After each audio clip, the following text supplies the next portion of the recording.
Hola, buenas noches. Empezamos hoy nuestro quinto módulo de cuidados paliativos espirituales y hoy tenemos una super conferencia de duelo anticipado para evitar esos dolores que generan esas pérdidas, esas rupturas y esas situaciones que tenemos que dejar ir cuando realmente la vida nos dice que ya no las necesitamos.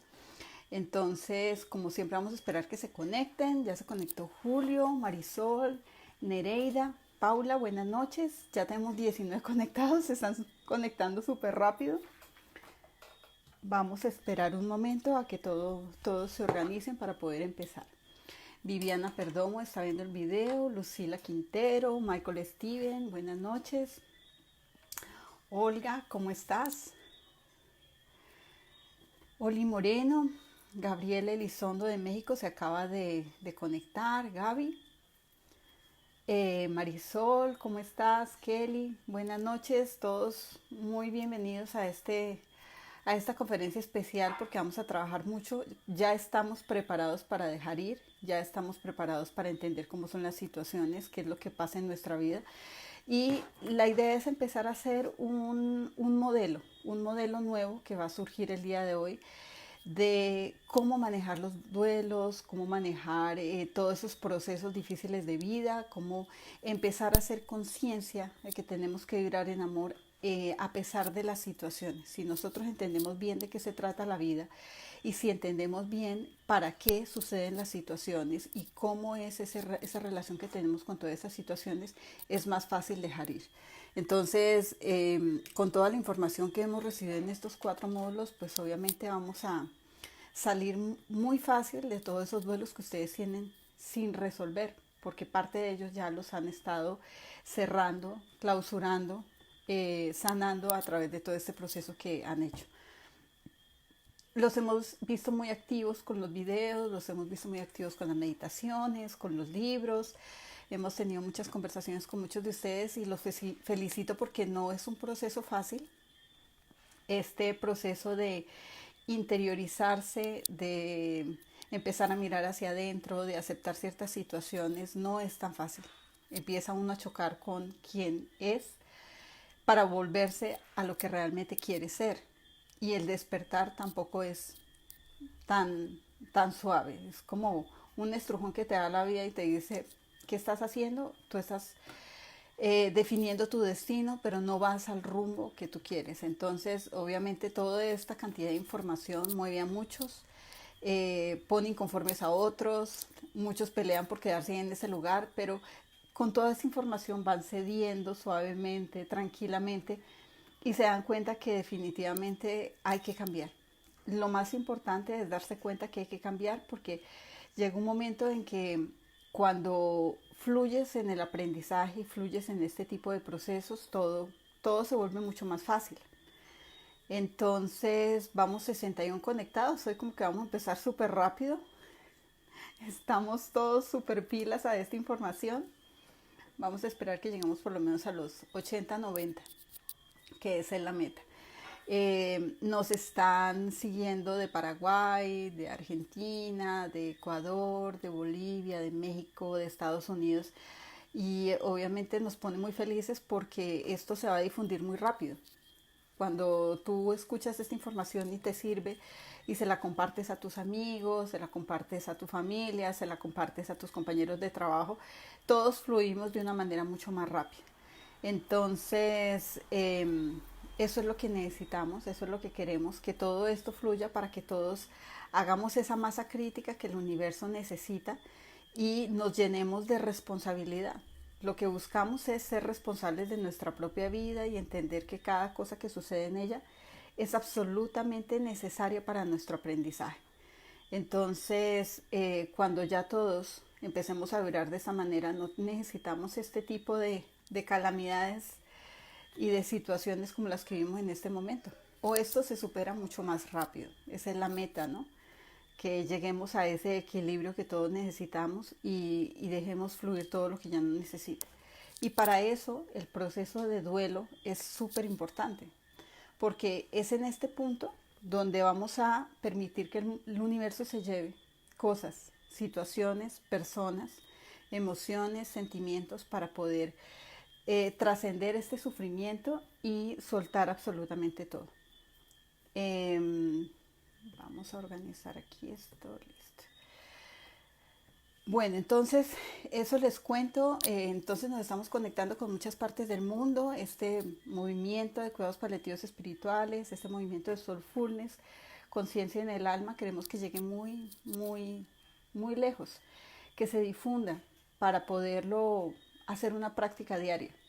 Miren que esto simplemente es de sentido común, pero como es un sentido común, a veces es el menos común de los sentidos, ¿no? Es el vivir la vida a día, es el vivir la vida y dejar todo atrás lo que no necesitamos, es el vivir en paz, es el vibrar en amor, y a veces nos cuesta muchísimo porque nos llenamos de creencias, de emociones, de situaciones que no necesitamos.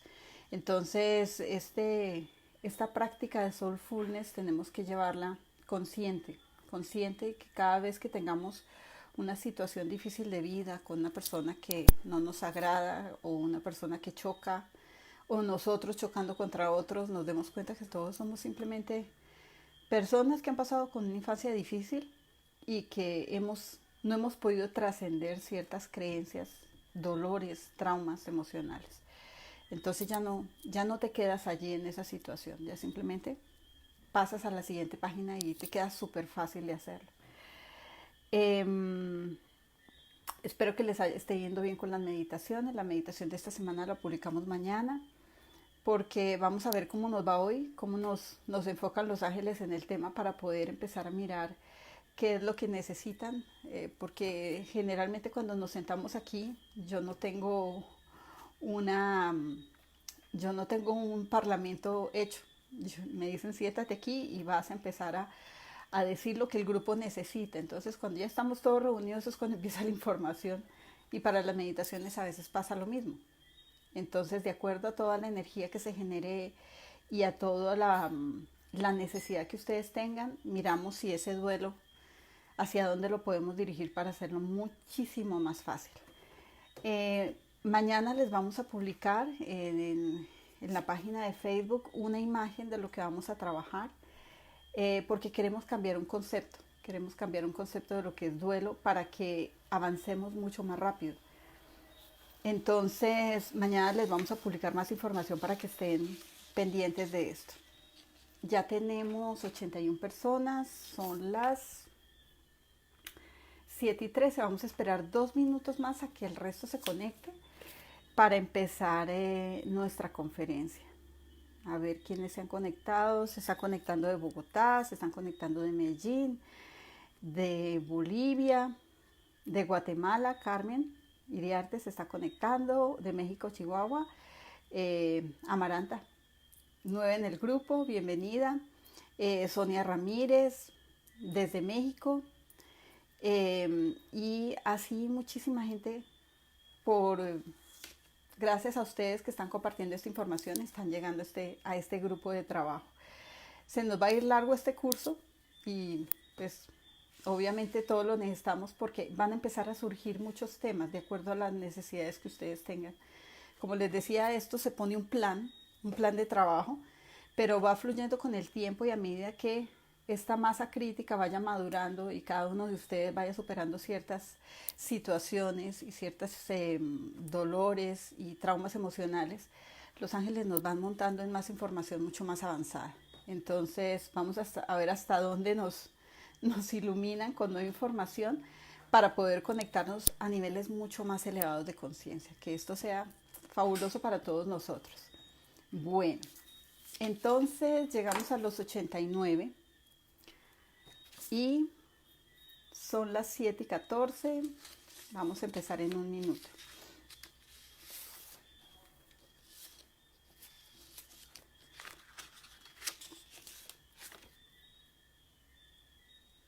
Bueno, listo. Vamos a empezar entonces. ¿Por qué vamos a tocar el proceso de duelo anticipado? Porque es absolutamente necesario en este momento de la vida. En este momento, ¿por qué? Porque la economía del mundo está cayendo y estamos dejando ir el dinero.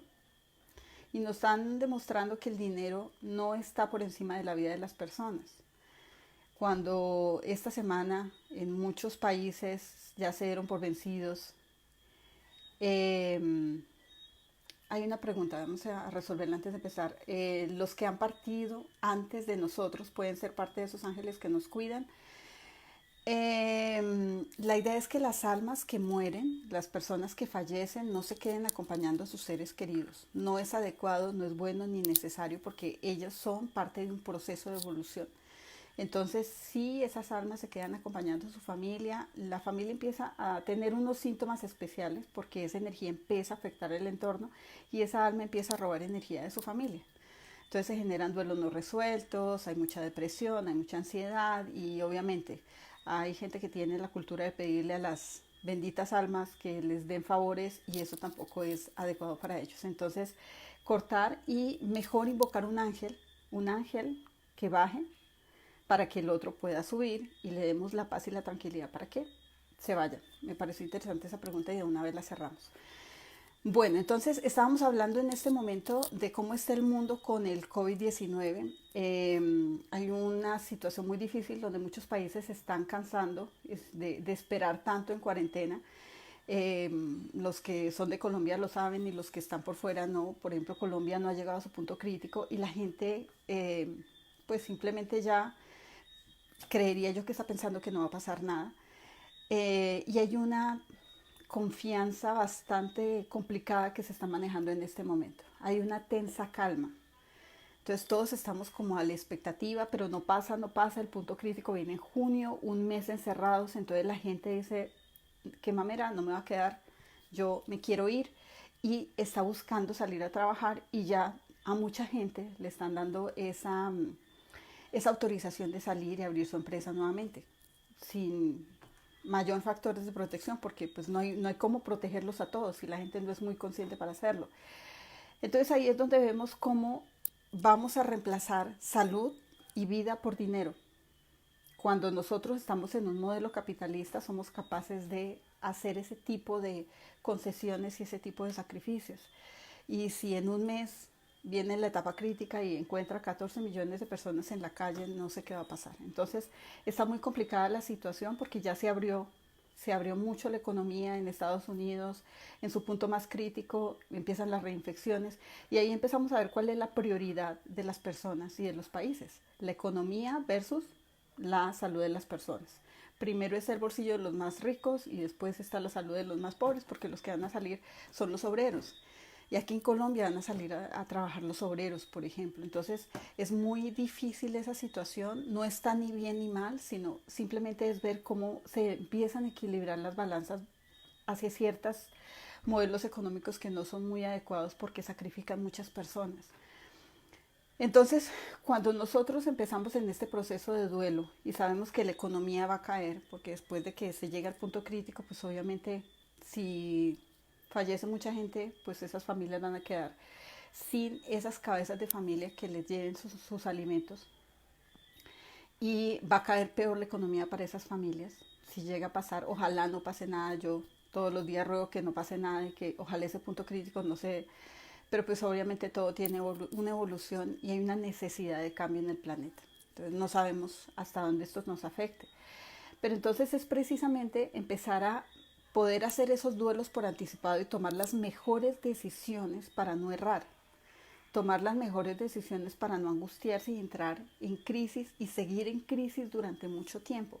Las personas que hagan unas decisiones asertivas en este momento con respecto a las decisiones que van a tomar, con respecto a los cambios que van a hacer, con respecto a cómo se ajusten al nuevo modelo del planeta, son las que van a tener más éxito. No las que van a tener más dinero, no, posiblemente no son las que tengan más dinero, pero se van a adaptar a una nueva economía y simplemente van a fluir para poder seguir a esa humanidad que sobrevive a esta situación. Entonces hay que aprender a tomar decisiones, hay que mirar los modelos de creencia que tenemos, desde qué punto partimos para hacer ese duelo y hacerlo, como dice nuestro nombre de nuestra conferencia, de manera anticipada. Alguien que se da cuenta que va a 180 kilómetros por una vía, por una carretera que está rota y no empieza a frenar sino en el último momento y simplemente cae al mar por unos riscos, no puede decir no me di cuenta. Había muchos avisos de pare, disminuya la velocidad, baja la 20, baja la 30, baja la 50. Pero la gente dice no necesito parar, yo sé que soy capaz de parar en el borde del risco. Eso es el duelo normal. Y eso es lo que no queremos hacer. Queremos hacer un duelo anticipado y poder ver cada una de las señales que nos da la vida en este momento. Entonces, les cuento cuál es el proceso de duelo que se lleva en ese momento de manera normal. Nosotros tenemos desde hace más o menos unos 30 años, 40 años, 40 años, un modelo que lo creó la doctora Kubler-Ross para superar las pérdidas y las tragedias y los duelos por fallecimientos y cuando los pacientes tienen cáncer. Entonces, obviamente ella hizo su análisis de muchas etapas a las que entraba el paciente en ese momento para poder superar la situación. Pero ella empezaba desde la crisis sin recursos. Entonces, obviamente la gente iba a terminar mal, iba a pasar por todas las etapas. Hay gente que dice las 7 etapas de duelo duran aproximadamente 7 años, otros dicen 10 años, otros dicen 20 años. Imagínense ustedes que desafortunadamente pierdan un familiar. 7 años de duelo les parece normal. A mí en lo personal me parece absurdo. Y cuando yo le pregunto a un paciente que está haciendo procesos de duelo en mi consultorio, ¿cuántos años llevas cerrando este ciclo? Me dicen 10 años. Yo digo, miércoles. O sea, tu terapeuta necesita romperse la cabeza y crear algo para ti, no a lo que viene hace 40 años diciéndonos que el paciente debe caer para poder saltar y volver a caer en duelo para poder sobrevivir. Entonces fue una observación que se hizo.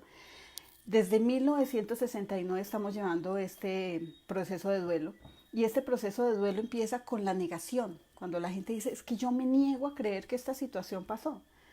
Pero imagínense que entramos en un proceso de negación cuando lo vimos venir. ¿Cómo va a ser negación una persona por un familiar fallecido que tiene cáncer hacía 2 años? ¿Por qué en ese momento en que el paciente fallece no se ha realizado el duelo y el proceso de aprendizaje con ese paciente si sabíamos que iba a fallecer? Entonces cuando entramos a un familiar que dice, no puedo creerlo, como dice por ahí, no mames, se murió, claro, y tú ya lo sabías, discúlpame, pero se me había olvidado decírtelo. Eso me parece absurdo. Eso es una falta grave de alguien que está dirigiendo un proceso y que se niega a aceptar también el proceso del otro, porque yo no soy capaz de prepararlo si no acepto la muerte en el otro. Entonces, saber que hay un proceso de negación cuando lo vimos venir es totalmente absurdo, tanto del paciente como la familia como el terapeuta. Debe haber una fractura de comunicación impresionante. O simplemente ya vemos que permitimos llevar todas las etapas y empezamos a trabajar desde el dolor más terrible que hemos podido sentir. Ahora, después para las etapas de duelo normal viene la etapa de la ira, indignación. ¿Quién tuvo la culpa de la situación? ¿Pero por qué yo? ¿Pero por qué todo a mí? ¿Por qué todo lo malo? ¿Por qué las cosas malas le suceden a la gente buena?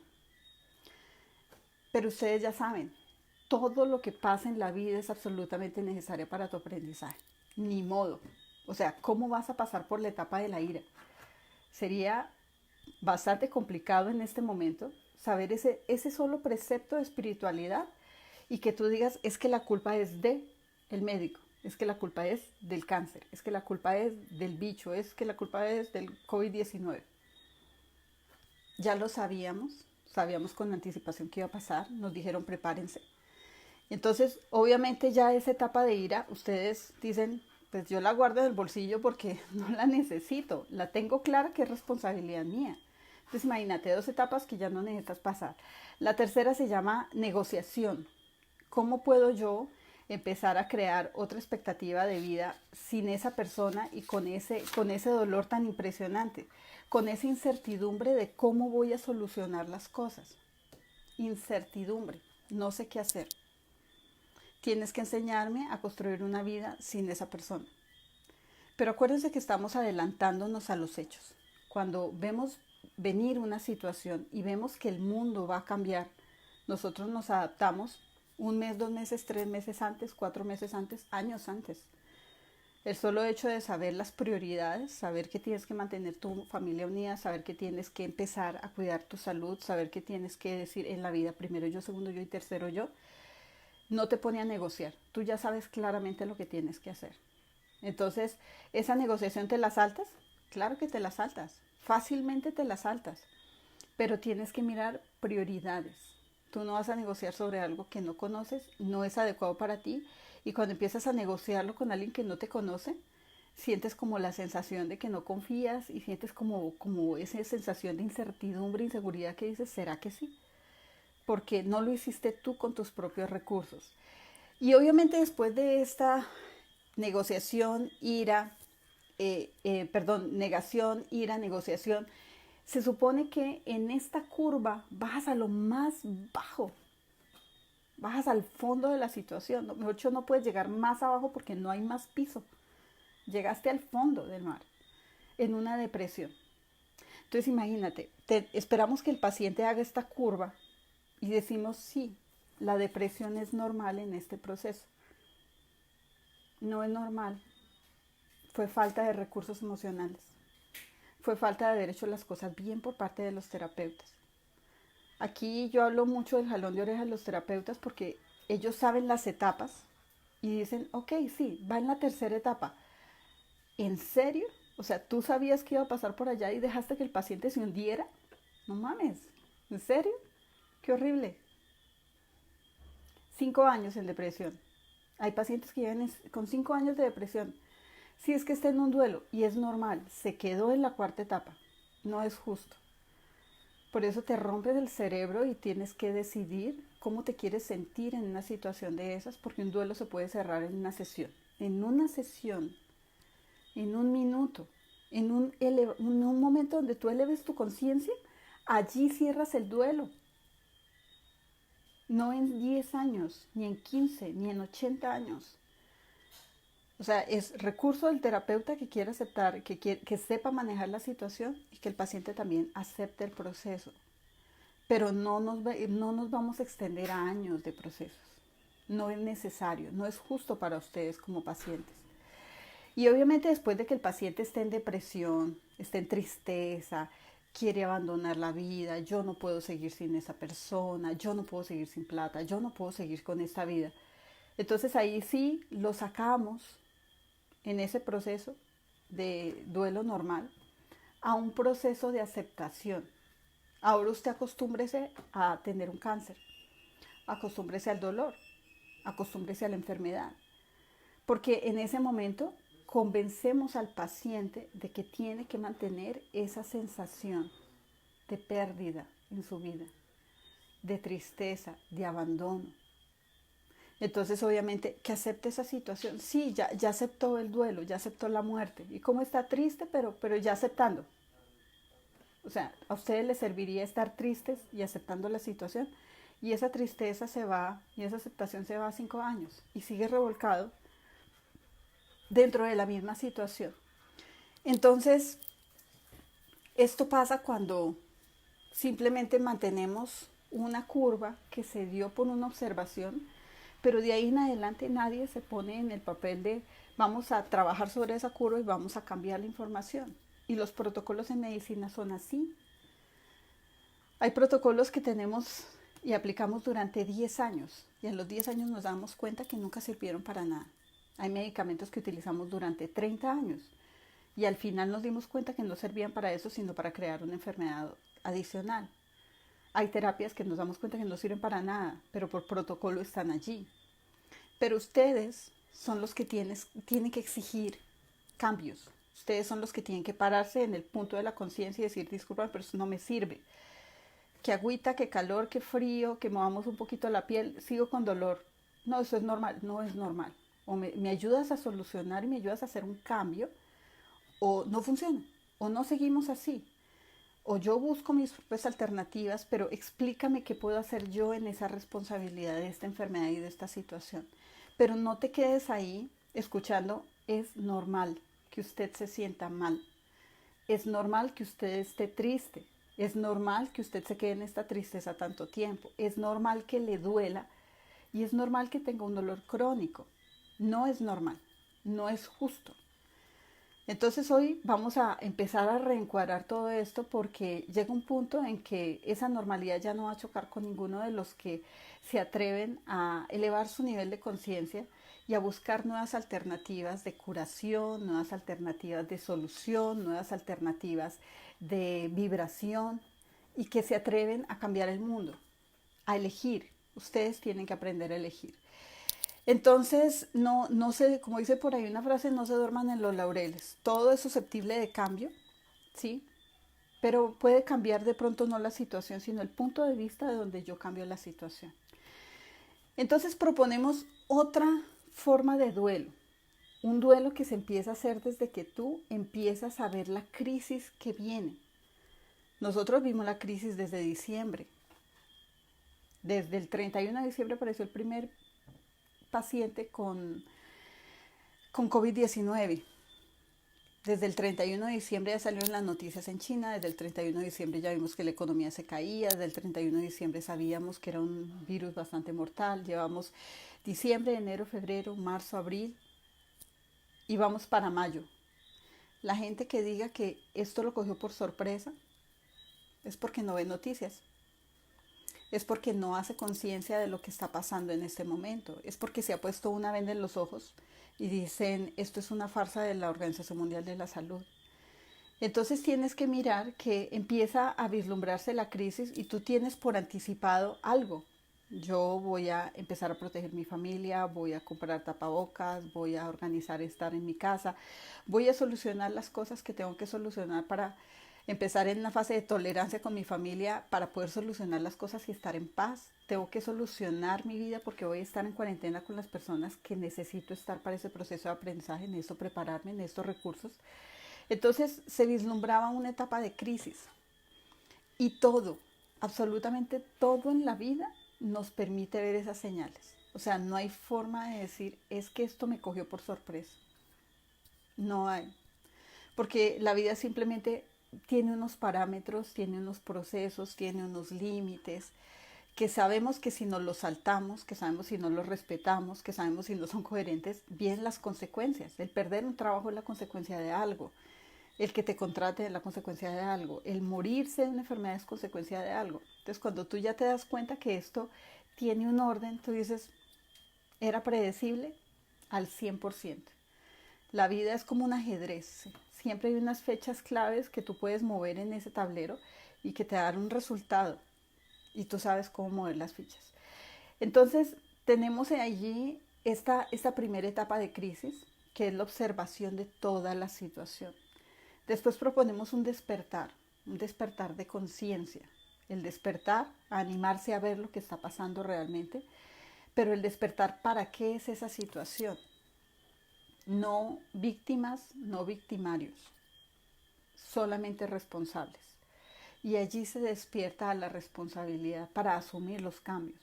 Después, una fase de aprendizaje, conscientemente que me trae cada una de esas etapas.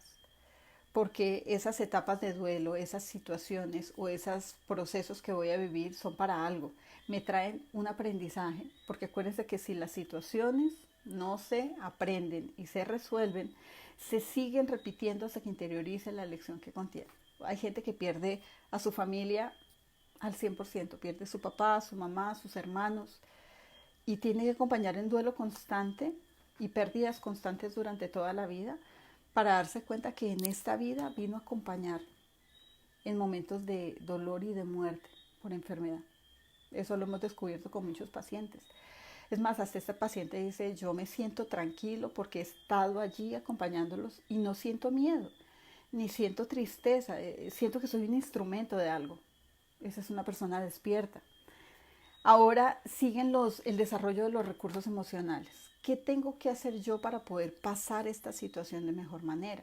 Que muchos de esos recursos ustedes los han creado y los han construido con cada uno de los procesos de aprendizaje. A unos les ha costado mucho entrar en conciencia, a otros les ha costado mucho entrar en fluir a través de la espiritualidad, a otros les hace mucha dificultad crear esa compasión que necesitan frente a otras personas. Y esos son los recursos que se van elaborando, pero con acciones como las que ustedes están haciendo. Después la gratitud del aprendizaje. Si no agradeces, si no eres consciente que alguien te da con amor estas situaciones de crisis para aprender y que tu alma evolucione, se siguen repitiendo hasta que aprendas a agradecer cada momento de tu vida. ¿Para qué es la última etapa? Para elevar la conciencia y vibrar en verdadero amor. Entonces mire cómo nos vamos a preparar para un duelo anticipado donde el resultado que vamos a hacer es vivir en paz. Cuando pasan las situaciones y sucede una tragedia, una guerra y la gente dice, listo, volvamos a empezar o sigamos. Pero sigue, realmente sigue, es real. En ese momento uno dice, miércoles, pero ¿sería que no le dolió? Sí le dolió, pero ese dolor lo aprendió a manejar viendo todas las situaciones que ha aprendido, lo volvió fuerte, lo volvió resiliente, lo volvió noble, lo volvió honesto. Y el resultado es un proceso, un hombre nuevo, una persona nueva. Entonces, miren cómo todas estas situaciones sirven. Hay un libro que se llama, se lo recomiendo mucho, que se llama El hombre en busca del sentido, o un psiquiatra en un campo de concentración, El hombre en busca del sentido de la vida. Es escrito por un psiquiatra y él crea una terapia que se llama logoterapia. Y esa logoterapia básicamente es un proceso donde se evalúa mucho el ikigai, la alegría de vivir, los apegos por la vida, el motivo de vida, la esperanza de vida.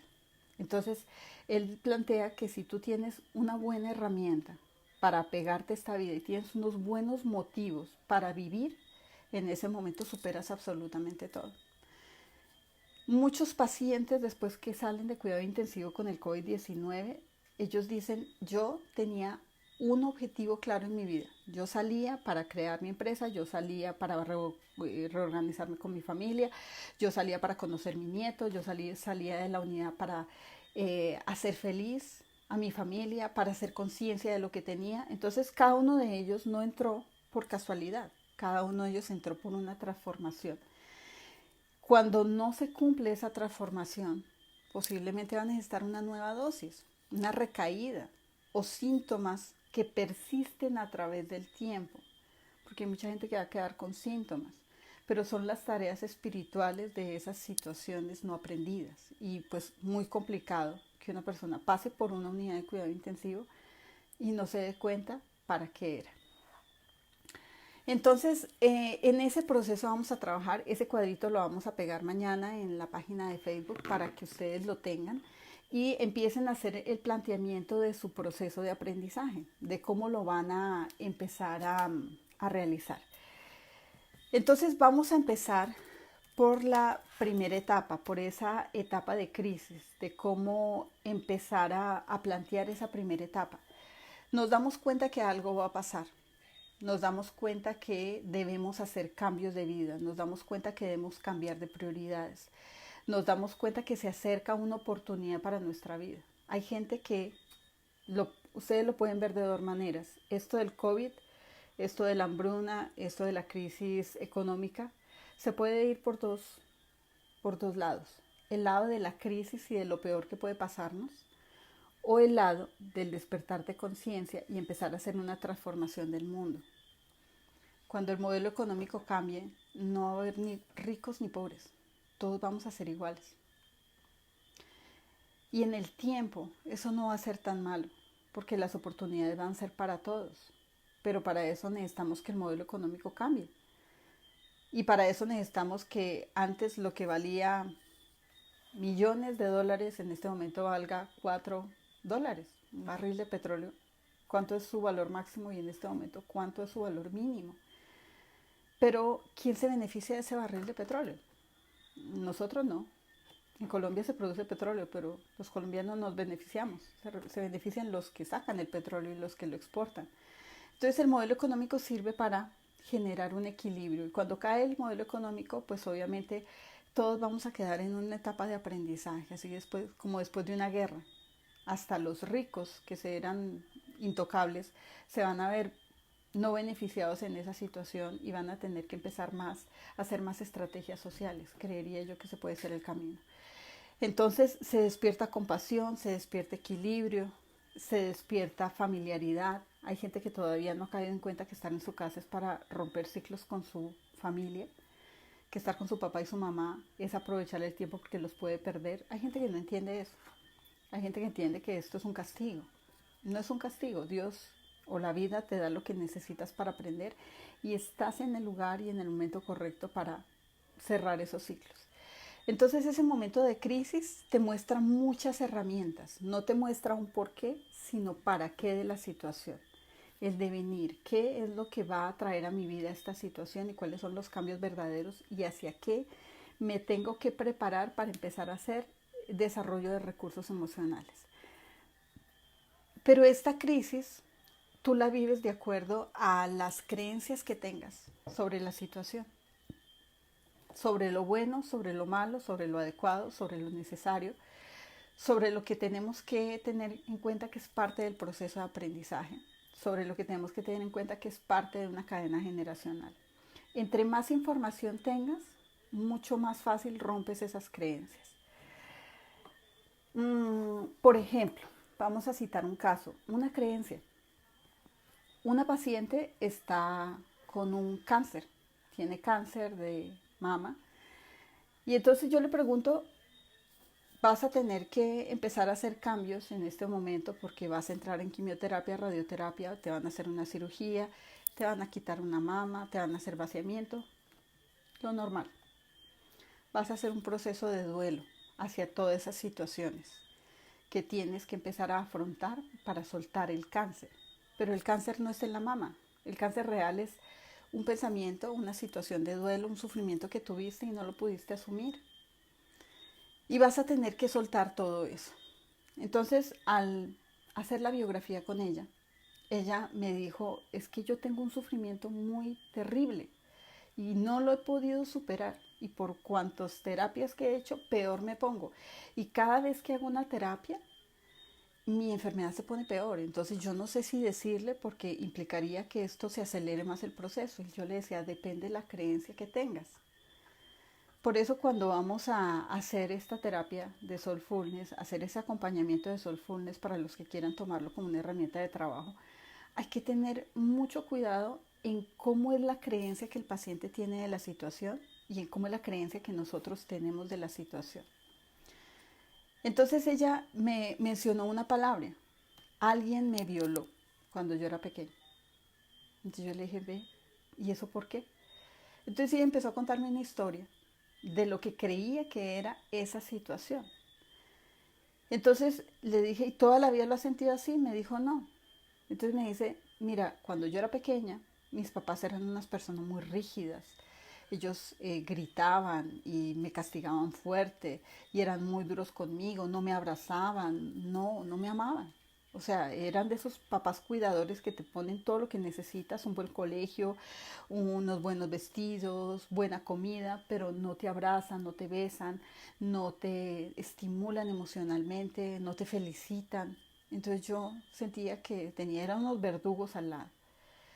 Pero entré a una escuela y mi escuela quedaba muchísimo lejos de mi casa. Me tocaba prácticamente pasar del pueblito donde vivía a una ciudad cercana.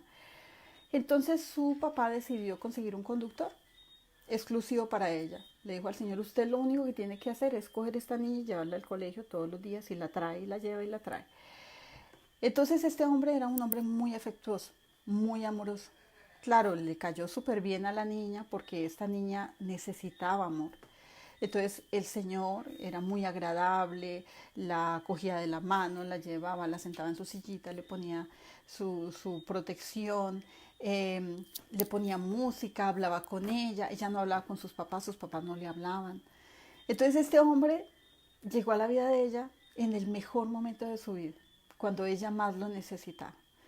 Entonces ella contaba cómo cuando ella llegaba del colegio y no encontraba a sus papás disponibles para salir a abrazarla, él llegaba y la cogía en sus brazos y le ponía una cobija y la ponía en la cama y se iba sin despertarla, y al otro día como si nada. Entonces eso fue como el abuelito de la casa. Ella decía, era como mi mejor amigo. Yo le podía contar todo lo que pasaba en el colegio, le podía contar lo que me hacían mis compañeros, le podía contar lo que yo sentía, él me escuchaba cuando yo lloraba, me consolaba, y fue mi mejor amigo. Fue la persona que me enseñó que era el cariño. Bueno, y un día me tocó, doctor. Un día me tocó mis partes íntimas. Y me miró y me dijo que me quería. Y, y esa fue la violación.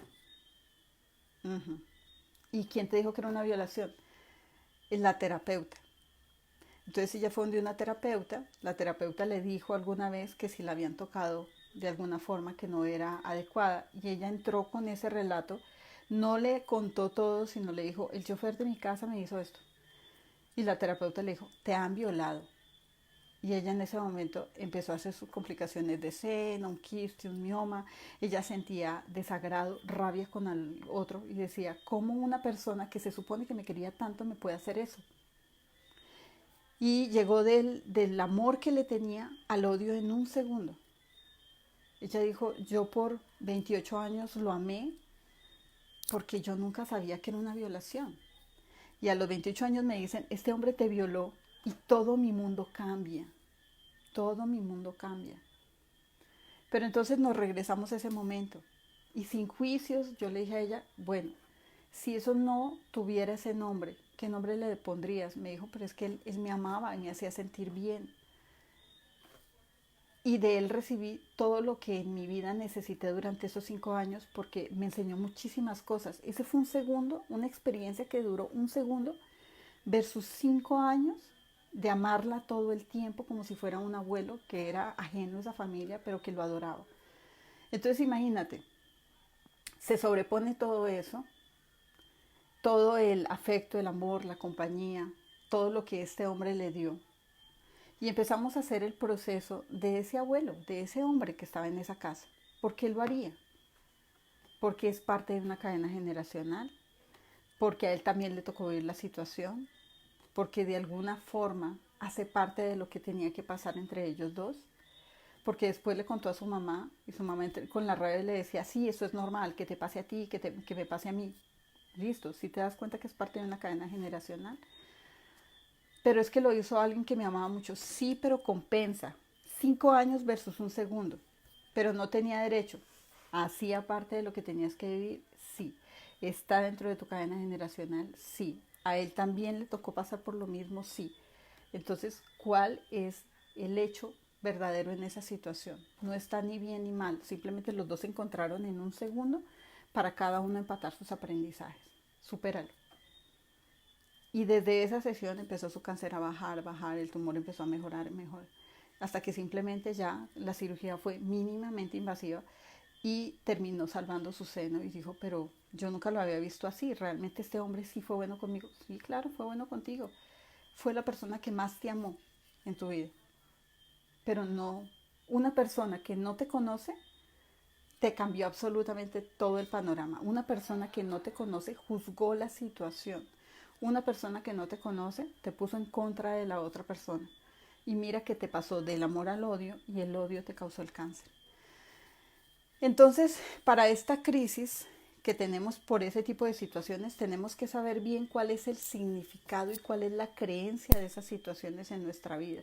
Cuando nosotros sabemos que cada situación que pasa por nuestra vida es absolutamente necesaria para nuestro aprendizaje, la creencia tiene que ser altamente positiva. ¿En un rango de qué? ¿Para qué? A través de nuestra vida en familia, ¿qué ha pasado?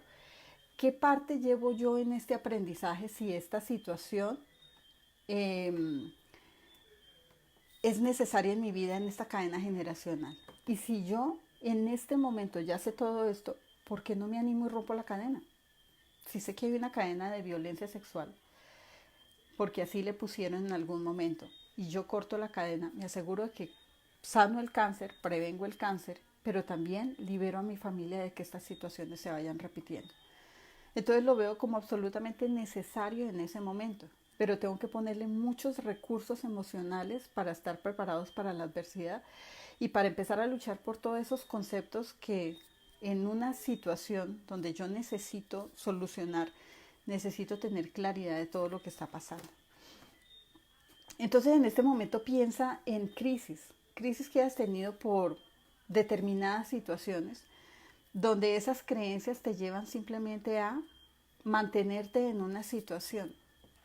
Por ejemplo, una persona que es deshonesta, una persona que roba, una persona que es violenta, una persona que mata. Y tú te quedas ahí en la imagen de juzgar, en la ira, en el rencor, no la quiero a mi lado, no me puedo deshacer de esa persona. Y las personas que empiezan a aparecer en mi vida son exactamente igual de tóxicas y de violentas a este ser que yo no quiero tener. De uno aparecen muchas situaciones y tengo que hacerle duelo a convivir con estas personas porque ya no las necesito. Pero yo no puedo decir que no las necesito hasta que no lo supere. Hasta que no empiece a ver a esas personas como niños y empiece a descubrir que en su infancia simplemente ellas recibieron ese tipo de información y que se sigue replicando hasta que se interiorice la lección que contiene. Nos afecta mucho las generalizaciones en estas crisis, en estas creencias. Ponemos el término, por ejemplo, como pecado. Es que esta persona peca, esta persona está errando, esta persona no está haciendo lo adecuado. Pero no necesariamente todo lo que consideramos pecado o error o no adecuado es cierto. Cada situación tiene su propio nivel de concepto, tiene que ser específicamente analizada. Tienes que entender que todo tiene un ciclo, todo tiene un proceso. Alguna vez estábamos comiendo pizza con mi familia y llegó un niño a esa pizzería. Y entonces el niño llegó con unas cartillas y con esos crucigramas que te venden en la calle. Y el niño quería ir a vendernos el crucigrama. Yo le dije, pues sí, listo, dale. Pero sabes que no, te voy a comprar una revista, pero te vamos a invitar a comer. Entonces le acercamos una silla, le pedimos una pizza y el niño decía, no, tranquilo, si no te la quieres comer ahí la llevas. Y el niño decía, no, deme la plata, no, es que te queremos invitar a comer. Y pide un postre, lo que quieras. Si quieres te compro lo que tienes ahí, pero por favor come. Entonces en ese momento llega un guardia de seguridad y lo coge de su cuello y lo sacude y le dice, todo el tiempo robando en este lugar, es que tú no aprendes. El niño tendría 8 años. Entonces yo le dije, no está robando, es mi invitado. Entonces dijo, señora, es que le va a robar su celular, su cartera, su bolso. Le dije, pues cuidamos lo que tengamos, pero el niño es nuestro invitado, déjelo ahí. Entonces dijo el señor, pues me pararé aquí a mirar que no le va a robar nada. Le dije, pues si quiere quédese ahí, no hay ningún problema.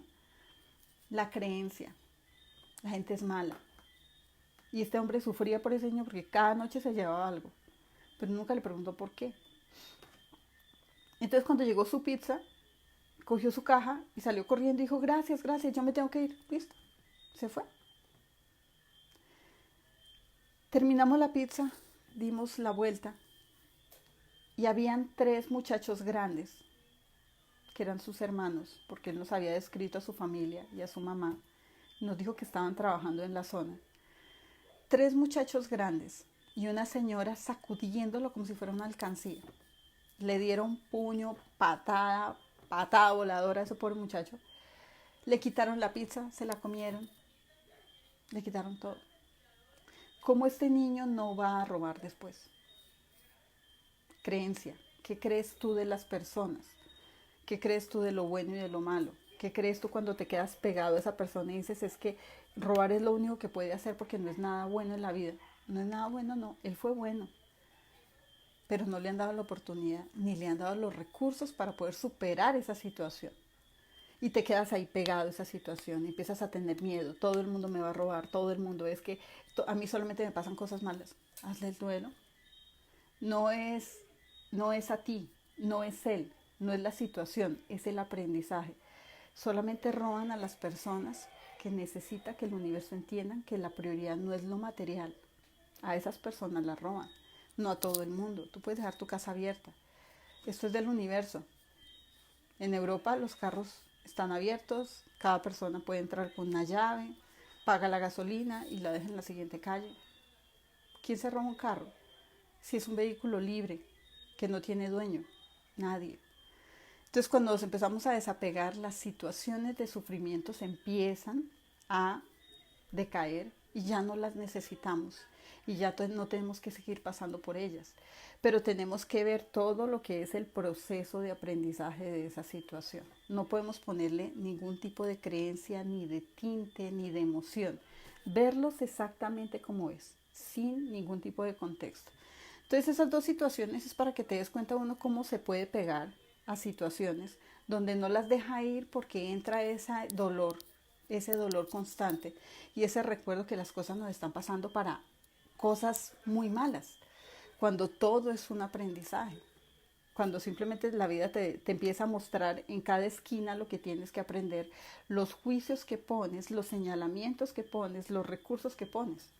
En cada esquina te los va mostrando, pero tú dices, eso no es mío, no, yo no veo a ese niño, yo ni lo conozco, a mí ni me pregunten. No, ese niño estaba ahí en tu mesa y te explicó todo lo que le iba a pasar y tú no le entendiste. Entonces, así es la vida. Entonces, en ese tipo de crisis, cuando empiecen a hacerle duelo a estas situaciones por anticipado, miren la creencia exacta. ¿A qué le hacemos duelo? Le hacemos duelo a una crisis económica, le hacemos duelo a una pérdida humana, le hacemos duelo a una enfermedad, le hacemos duelo a una pérdida de un hijo, le hacemos duelo a la pérdida de un trabajo. A todo se le tiene que hacer duelo. Mi trabajo no es fácil porque yo me muevo como un títere del cielo, no hay forma, a mí me dan por la cabeza cada 5 minutos y a mí me avisan cuando me tienen que mover de un trabajo. A mí me dicen, mira, sabes que queremos que aprendas neurología y me llevan a un instituto neurológico. Queremos que aprendas a manejar pacientes en cuidado intensivo y llegué a cuidado intensivo. Queremos que aprendas a manejar pacientes de bioenergética y me llevaron a trabajar con la bioenergética. Entonces a mí todo el tiempo me dicen fechas. Entonces yo, a pesar de que sé todo esto, yo digo, no, pero deme más tiempo. No, te decimos fechas para que te prepares para el duelo. Acuérdate que tú vas a ir a ese trabajo a aprender hasta que te digamos ya es suficiente y te vamos a sacar de ahí. Desde hace mucho tiempo me lo vienen diciendo. Entonces, los trabajos, no estás tú allí en ese trabajo, sino hasta el momento en que te necesitan y hasta que tú necesitas aprender algo de la situación. Cuando alguien pierde su trabajo y dice, pero es que porque a mí me echaron, no te echaron. La vida te dice que hay mejores oportunidades, o que no aprendiste a tiempo, o que tienes que pasar por una más dura, o que tienes que parar porque haciendo. Entonces mira cómo en los duelos de trabajo se crean cosas súper importantes. Entonces me fui a trabajar en cuidado intensivo. Un par de años estuve allá y yo estaba feliz y al mismo tiempo no estaba feliz porque era un lugar muy difícil para trabajar como médico. Mi trabajo es integral, es holístico y saber que solamente tenía que manejar medicamentos para mí era un predicamento. Entonces en ese momento en que empecé a trabajar allá, empecé a pelear con el sistema y me decían, no pelees con el sistema, sé solidaria con él, sí, pero es que aquí yo no puedo hacer lo que tengo que hacer, no, sé solidaria con el sistema. Entonces empecé a hacer más rápido mi trabajo como médico y empecé a hacer procesos emocionales con los pacientes y empecé a hacer acompañamiento espiritual. Como yo sabía que pacientes podían morir, pues empecé a cerrar los duelos por anticipado. Entonces, hasta que por fin le cogí amor al trabajo allá. Fueron 2 años de llorar y llorar y llorar y llorar y llorar y decirles yo no quiero más y más me daban. Hasta que me dijeron, listo, a mediados de este año te vas a ir. Y yo dije, bueno, pero ya aprendí y ya me gusta el trabajo y ya me quieren y ya fluyo y ya estoy tranquila. Yo no me quiero ir. Entonces pasó la fecha de junio, yo me tenía que ir y empecé a decir no quiero, me quedo. Cuando de pronto una noche, como por cosas de la vida, llegó un familiar de un paciente y me amenazó de muerte. Y yo quedé. En ese momento la rabia. Y yo dije, no me puedo quedar con esta situación. Es que no es justo, yo estoy haciendo las cosas bien. Y una vocecita de mi ángel se reía como diciéndome, todavía no entiendes, ¿no? Entonces yo dije, pero ¿por qué me tienen que sacar así si yo soy buena? No es justo. Entonces no pude volver a la clínica por la amenaza. Pasó una semana, 2 semanas y yo paralizada el susto que me lo encontrara y me hicieran algo. Y la vocecita del ángel se reía como loco y yo decía, yo todavía no entiendo por qué ustedes me hacen esto y no creo que esto sea lo que tenga que pasar. Entonces a las 2 semanas volví a la dirección médica, le dije a la directora médica, quiero reincorporarme, pero me voy a España a terminar mi curso de cuidados paliativos, entonces necesito que me den una licencia para poder viajar y estudiar allá. Y me dice ella, ¿no te has dado cuenta? Tu unidad se cerró. Yo, ¿cómo así? Sí, mira, baja las escaleras y mira si hay camas. No habían camas. Se cerró. Yo escuchaba una carcajada allá, como diciendo, ¿todavía sigues peleando? No vas a regresar. Y yo decía, pero ¿cómo no puedo regresar? No puedes regresar porque tu trabajo ya terminó acá. Porque se cerró la unidad, porque ya no hay trabajo para ti, no hay trabajo, no hay licencia, no hay derecho de que viajes, no, se canceló tu contrato, te contratamos como médico de cuidado intensivo y ya no hay unidad de cuidado intensivo. Yo llegué llorando a mi casa y yo les decía, pero ¿por qué? Obedece, eran solamente 6 meses más, en esta fecha te ibas a ir y no tenías por qué estar replicando cuando tienes que obedecer. Después entró otro trabajo, igual. Entonces yo cada vez que me dicen, ¿ya aprendiste? Sí. Entonces, ¿en este mes te vas? Listo, ok, sí, yo ya suelto. Y eso entiendo que a todos nos pasa. Todos empezamos a pelear con la herramienta, empezamos a pelear con el sistema, empezamos a pelear con el trabajo, empezamos a asfixiarnos, empezamos a querer un cambio, empezamos a pelear con lo que ganamos, empezamos a pelear con lo que definitivamente nos está brindando y con las oportunidades que nos brinda ese empleo y nos quedamos. No soy feliz haciendo esto. ¿Y qué haces ahí? Me resigno. Resignación, empieza a hacerle un duelo, empieza a hacer un plan de negocios para que sepas en qué eres bueno, genera tu propia empresa, vas ahorrando y vas escalando para que cuando renuncies tengas un plan B. Pero no esperes que te enfermes, te incapaciten y ya desde la incapacidad tú digas, ya no sé si volver o no volver. O desde la rabia y la pelea porque no estás haciendo las cosas bien, entonces ya no sepas qué hacer para poder mantenerte ahí porque es lo único que tienes. Entonces todo tiene un tiempo de preparación. Ya sabes que te tienes que ir de ese trabajo, ya sabes que no puedes seguir adelante, ya sabes que está peleando con todo, ya sabes que no te sientes feliz, ya sabes que te estás enfermando, sabes que tienes un burnout y no eres capaz de poner un tiempo. Estás en la fecha de hoy, 27 de abril, y tú dices, listo, hoy caí en cuenta que no es lo que yo quiero hacer para el resto de mi vida. Entonces, el 2, 3 de agosto, septiembre, octubre, 31 de diciembre, ya voy a tener mi propia empresa. Y voy a empezar a hacer un plan de modelo Canvas, y voy a hacer un plan de negocios, y voy a empezar a organizarme. Y voy a empezar a hacer todo lo que necesito para abrir esa oportunidad. Y con eso, cuando renuncie, tengo un capital. Pero no tienen que sacarme. ¿Ok? Entonces miren cómo el duelo al final se convierte en algo tan bonito de hacer porque se vuelve emocionante. Bueno, ¿qué voy a hacer cuando ya no tenga esa situación? ¿Qué es lo que voy a planear para que mi vida sea buena a partir de esa ruptura, con ese trabajo, con esa familia, con esa pareja? Imagínate que alguno de ustedes está cuidando a un familiar con mucho amor. Ese familiar tiene cáncer. Todos los días al lado de su cama, tú no tienes tiempo para ti. Todo el tiempo estás entregado a esa persona. Te sacrificas constantemente. Y hace mucho tiempo olvidaste que era ser feliz, porque es primero hacer feliz al otro. Y sabes que se tiene que ir. Y tú empiezas a hacer un plan de trabajo de tu propia vida. Entonces empiezas a permitir que el otro aprenda, empiezas a soltarlo, empiezas a hacer procesos con él, le empiezas a ayudar espiritualmente para que esa alma tome decisiones. Y no estamos hablando de que te quieras deshacer con él, ¿no? Sino que su enfermedad se vuelva mucho más fácil de, de llevar, que el dolor sea mínimo, que el sufrimiento sea mínimo, que la agonía sea mínima, que esté mínimo tiempo postrado en cama. Y tú empiezas a mirar una ventanita que se abre. Bueno, cuando todo esto termine, voy a conseguir mi propio trabajo. Cuando todo esto termine, voy a empezar a organizarme económicamente. Cuando todo esto termine, voy a acceder a unas nuevas oportunidades. Entonces hay gente que sacrificó su empleo, sacrificó su profesión y ahí están, pero cuando se muere su familiar, todo se viene abajo. ¿Por qué se vino abajo? Porque no hicieron lo que tenían que hacer, no construyeron una vida, porque dependían emocionalmente del otro.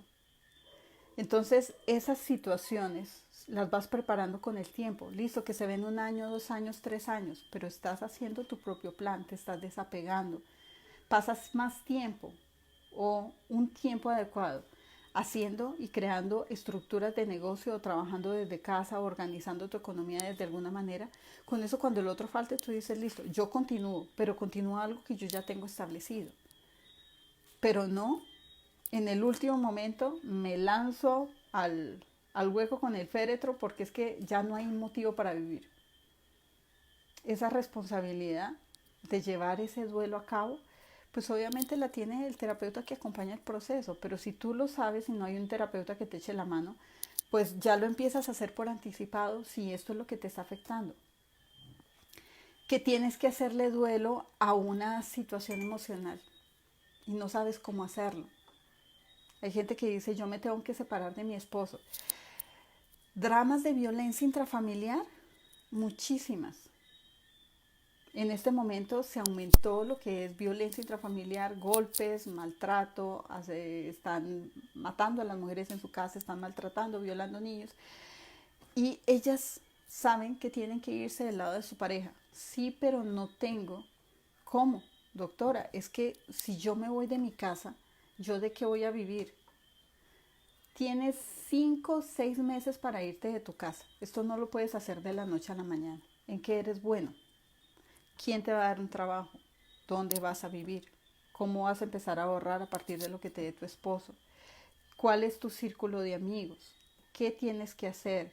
¿Cómo te vas a poner a entrenar en algo nuevo para poder salir a flote con dignidad de esa situación?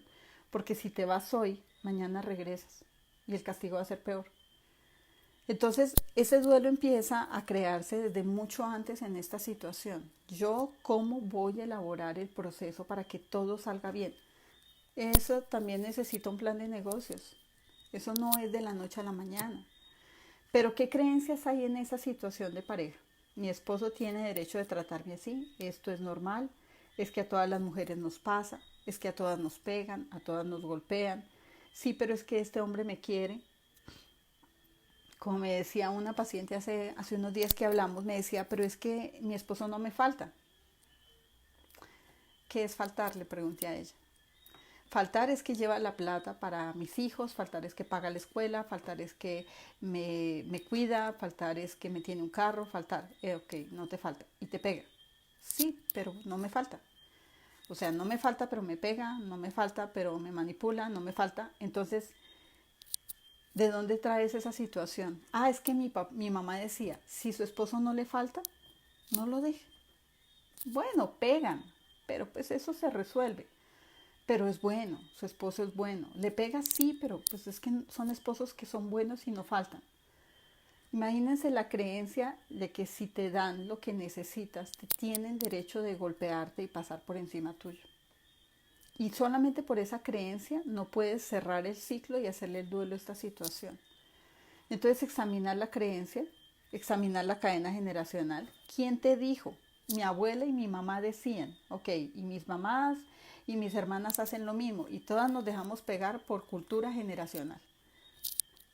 Entonces miren cómo todo va trascendiendo, ¿no? Todo simplemente se va quedando allí en ese tipo de situaciones donde nunca nos animamos a salir hasta que el otro muere y esta señora dice por fin y ahora yo ya no sé qué hacer porque hasta los golpes me hacen falta y entra en el proceso de duelo. ¿Por qué entra en un proceso de duelo y de dolor muy fuerte en estas situaciones? No porque les haga falta los golpes, sino por la rabia y la frustración de no haber podido decidir a tiempo y haberse quedado 20, 30 años allí con esa persona que las mantuvo todo el tiempo amarradas y frustradas. Y eso no se lo perdonan ellas, a ellas mismas. Entonces uno dice, no, vamos a hacerle el duelo de su esposo. No, el duelo de su esposo no, el duelo con usted misma. Porque tuvo todas las oportunidades del mundo, pero sus creencias las amarraron. Desde las religiones, No te puedes separar porque es indisoluble el matrimonio. Pues, entonces hasta que se mueran, alguno de los dos, sí, claro, hasta que la muerte los separe, pero Dios no dijo cualquier muerte, ni que fuera una muerte violenta. Entonces nos vamos a todo el texto de la religión y ahí es donde también esas creencias tienen que explorarlas. Entonces miren cómo es tan fácil en cualquier contexto empezar a crear procesos anticipados. ¿Ok? Ustedes pueden poner a prueba este proceso para el trabajo, para la economía, para su familia, para dejar ir sus hijos cuando se tienen que ir, cuando dejar ir a un ser querido, cuando tienen que separarse en buenos términos de un matrimonio. Yo siempre creo que hay un momento del matrimonio donde es bueno ya, en ese momento ya se van viendo las dificultades y se va viendo que no va a ser bueno seguir en ese momento, empezar a hacerle el duelo para separarse de esa situación. Pero hay gente que espera hasta el último momento, hasta que no hayan golpes y infidelidades y maltrato para coger esa ruptura y de a partir de esa ruptura empezar prácticamente un infierno de vida para los dos porque ya no se pueden ni tolerar.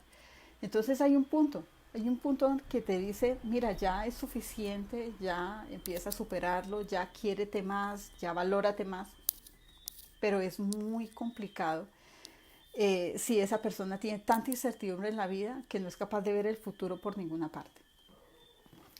Entonces llega un momento en que, listo, decides empezar a hacer este duelo, pero no estás seguro de los resultados. Tú dices, ¿cómo lo hago? ¿Qué herramientas le meto? Saber exactamente para dónde dirigir esa información, saber exactamente cuál es el camino que voy a tomar. Cuando tú estás en un punto donde tienes que tomar un camino, donde tienes que cerrar un duelo y seguir adelante, no necesariamente hay un camino, hay muchos caminos. Pero pues obviamente toman los principales. Por ejemplo, el decidir separarse y empezar a hacer un duelo porque hay violencia intrafamiliar, porque hay infidelidad, porque hay maltrato, porque hay una cantidad de situaciones que ya no son negociables en un matrimonio. Y cuando ya has superado la creencia y dices, miércoles, pero es que tengo que valorarme un poco más también. Pásalo por un filtro. ¿Qué es lo peor que puede pasar si me quedo? ¿Y qué es lo mejor que puede pasar si me quedo en este matrimonio? Porque muchas mujeres dicen, no, si me quedo no pasa nada. No, doctora, lo peor ya pasó. Lo peor no pasa. Con que te quedes no pasa. Piensa, lo peor, en 5 años, 10 años, 15 años, 20 años y en el momento en que vas a morir, ¿cómo verías esa situación? Lo peor de quedarte, que un día a tu esposo se le pase la mano y te mate. Pero eso no es lo peor. Lo peor es que quedan tus hijos. Y lo peor es que tus hijos repiten las situaciones. Y lo peor es que a tus hijos también les van a dar por la cabeza y lo van a golpear. Y lo peor es que tu hijo se va a convertir en maltratador y a tu hija la van a violentar. Entonces no alcanzaba a ver el panorama de esa situación. Ella no se imaginaba que eso podía trascender generacionalmente. Entonces cuando ya empiezas a ver las cosas mucho más activas en una línea de vida, tú dices, miércoles, yo no había pensado en eso. Yo pensé que morirme y todo mejoraba. Sí, es más, me muero y todo pasa. No pasa. No pasa porque dejas la tarea por solucionar las siguientes generaciones.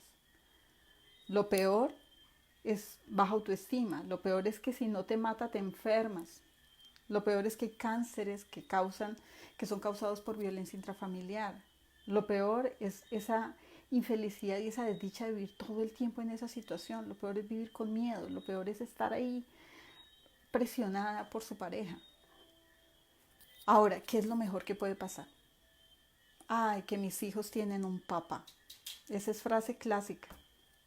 Esa es como de marcar y poner ahí en el consultorio. Mis hijos tienen un papá. Pero se les olvida, chicas, que cuando ustedes se separan, sus hijos siguen con papá. Usted va a dejar de ser una mujer casada y usted es la que pierde a su esposo, pero sus hijos nunca van a perder a su papá. Porque hay modos de que esa persona cumpla y siga acompañando a sus hijos. Y si es buen padre, lo va a seguir haciendo.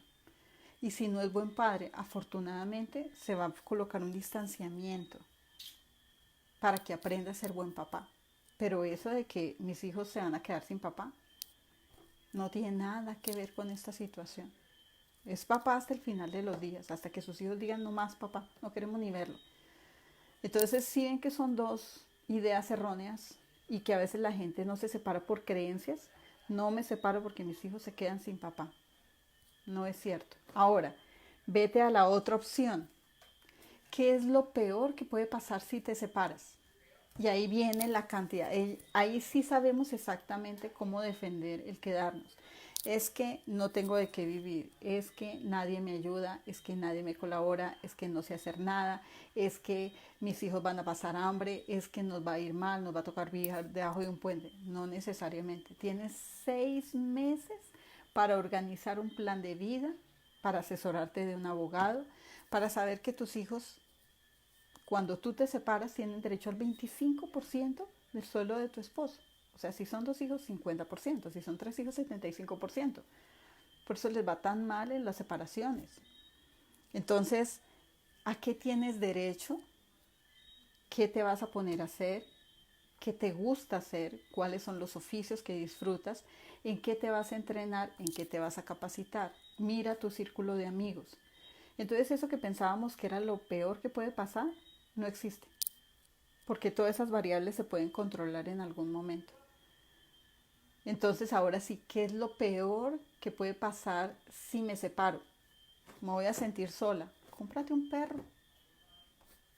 No te va a morder, no te va a lastimar, es buena compañía, lo sacas a pasear, te exige que hagas deporte, que te muevas, toma una rutina, amplía tu círculo de amigos. Mira que hay más hombres en el universo que son mucho mejores emocionalmente y mucho más estables. Haz un casting de pareja. Ya, fácil. Entonces, ¿qué es lo peor que puede pasar de separarse? No, nada. Ya hiciste el duelo.